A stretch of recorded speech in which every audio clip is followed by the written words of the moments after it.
मौका हामीले तपाईँ परमेश्वरबाट पाएका छौँ। धन्यवाद पिता। अनि यसरी नै बुबा जस्तो प्रकार नयाँ दिन नयाँ समयमा हामी यसरी हिँड्छौँ चल्छौँ हामीलाई तपाईँको यो दिनहरू। हेलो जय मसी जिंकाफा तो आहे दार्जिलिङ मुना कौमिन ताउना कमंग जोविन तो आहे पथेन थु सेडिंग आहे तो कौम नावा जान कगी नावा पन आहे थेमखत गमथजे अमोल पंगलंगा सु पथेन थु सेडिंग इन क्या के हिन कतुपा kachenao jipa kaupa chanu jipa hin katupa hin ke dinga jong ama hi in chuting le nunglanga he kau chapa ke ho thum hi pathen thu se dingen kakal songwin tuni hi mun khana hi leima khong ham hoilam khana hi eimi khat nepali ho to jine khat umeti chuka jain ama ina jong kachi diwahin iwanga hi ama ain kote ho hi pathen chu holo laidan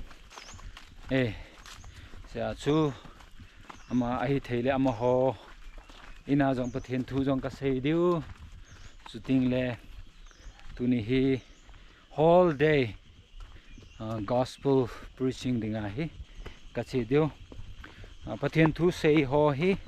halkhat khat chu video jong ka jaw sa mai thei ai wanga hi tamjo hi zawlo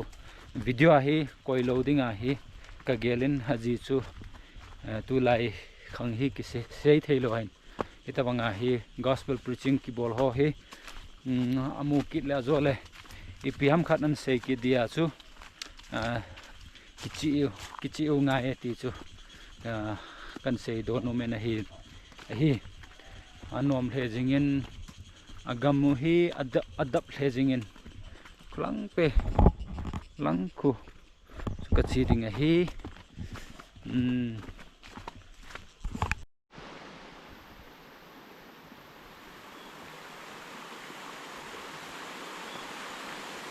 ai anom le jingin